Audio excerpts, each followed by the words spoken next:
Sa loob ng bahay, ipinatawag ni Kuya si Colette sa confession room. Uy, sarap!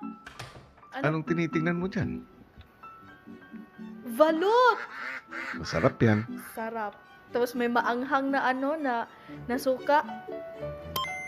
Perfect. Ang tanong, sa'yo ba yan? Ay! Hala! So sa labas yung dalhin? Nais ko sana ay ikaw ang magdala ng mga yan doon sa labas sa garden. You can't look at it. Oh, we have balloon!